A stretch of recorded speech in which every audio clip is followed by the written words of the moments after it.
All right, let's jump right into a really fascinating ancient legal debate from the Talmud.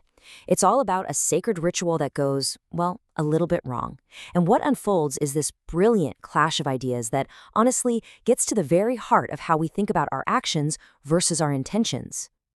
So I want you to imagine this for a second. You're in a super high-stakes ceremony, right? Every single detail has to be perfect.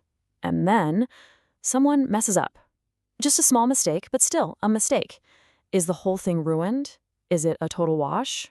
Or does the thought behind it, the intention, save the day? That question, is it the thought that counts or the action, that's what's driving this whole discussion. So, here's how we're going to break this all down. First, we'll get the lay of the land, what's the rule they're even arguing about. Then we'll meet our two main thinkers and their very different theories. After that, we'll put those theories to the ultimate test. And finally, we'll talk about why this ancient debate still matters, like a lot. All right, first things first. To really get what's going on, we have to travel back in time. We're heading to the heart of ancient worship, the temple in Jerusalem, and specifically its central altar. Now, this isn't just any old place. This is a spot where precision, I mean absolute precision, is everything. So I want you to picture this giant stone altar, and running right around the middle of it is a red line. Now, this was not just for decoration, okay? It was critical. For some offerings, the priest had to put the sacrificial blood above that line. For other offerings, it had to go below it.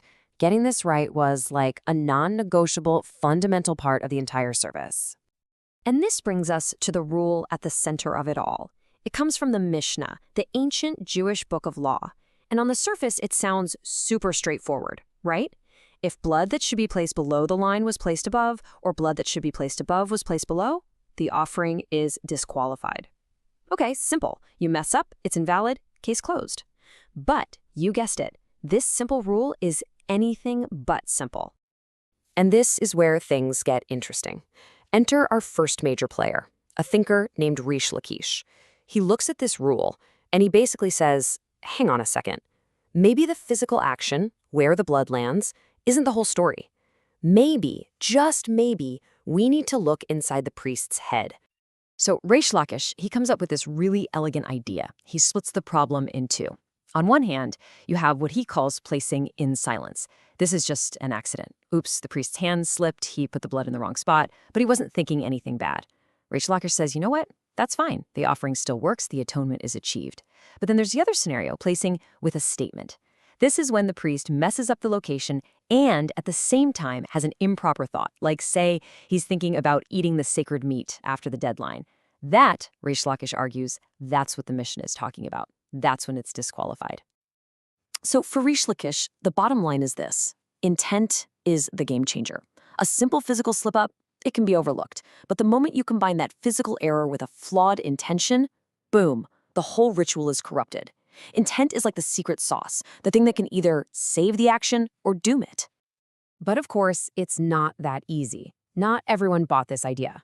So now let's bring in our second brilliant scholar, Rabbi Yohanan. And he comes at this with a totally different, much more black and white approach. For him, this has nothing to do with psychology. It's all about physics. Okay, so let's put these two side by side. Rish Lakish sees all this nuance, right? He's saying a misplaced application can still count. It just depends on the priest's intent. Rabbi Yohanan says, no way. For him, a misplaced application is not a valid application at all. The location is absolute. It's as if nothing happened. Putting blood on the wrong part of the altar is basically the same as spilling it on the ground. It just doesn't count, period. What the priest was thinking is completely irrelevant. All right, so now we've got two powerful, totally competing theories on the table. So who's right? How do you even decide? Well, the Talmud does what it does best. It goes back to the source. It scrutinizes the original text of the Mishnah, hunting for a tiny clue, maybe just a single word or phrase that could blow the whole case open. And they find one. Here's the clue. The Mishnah doesn't just say the offering is disqualified. It adds this little detail, but there is no carrot. Now you've got to understand, carrot is a big deal. It's a severe spiritual penalty, sometimes translated as being cut off from your people, from God. It's the kind of thing reserved for really serious, intentional sins. So the million-dollar question is, why would the Mishnah even bring it up in this context? What's it doing here? Okay, let's see how our two thinkers handle this clue. For Rish Lakish, this is a slam dunk. His whole theory is that the Mishnah is talking about a case with improper intent. And that kind of intent, well, that's exactly the sort of thing that could lead to karet. So it makes perfect sense for the text to say, hey, even though there was bad intent, because the action was also messed up, the full karet penalty doesn't apply. It fits like a glove. But for Rabbi Yohanan? Uh-oh. This is a real problem. His theory is about a simple accident with no bad intent.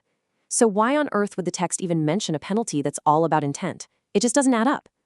The Talmud itself even says this is a difficulty for his view. And the pressure keeps mounting on Rabbi Yohanan's theory. Think about it.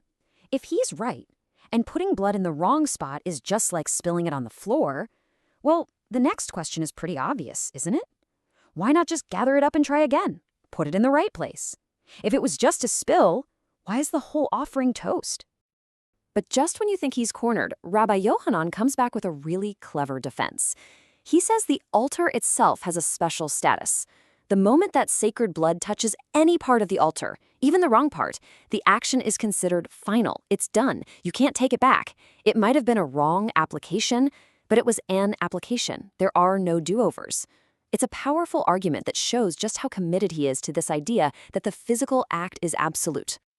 Okay, so after all that back and forth, all that nitty-gritty legal detail, let's just zoom out for a second. I mean, why should we care about this ancient argument over a ritual that hasn't been performed in thousands of years? Well, because the ideas they're wrestling with, they are completely 100% timeless. When you boil it all down, this whole debate really leaves us with three huge takeaways. First, there's that classic tension between intent and action. I mean, our own legal system wrestles with this every single day. Second, it's a great reminder that sometimes precision really, really matters. In certain systems, whether it's a sacred ritual or, a line of computer code, one tiny detail being off can change everything. And finally, and this might be the biggest point of all, the goal here wasn't just to declare a winner. The argument itself, that whole process of digging into the text and stress testing ideas, that's how you uncover the deepest truths. And so that leaves us with one last question to chew on. We all love to say, hey, it's the thought that counts. But this whole debate pushes us to ask something a little tougher. When is that not enough? In our own lives, in our jobs, with our families, in our relationships, at what point does a flawed action, a mistake in doing the thing, become so big that it just completely cancels out a good intention? It's a heck of a question, and one that's definitely worth thinking about.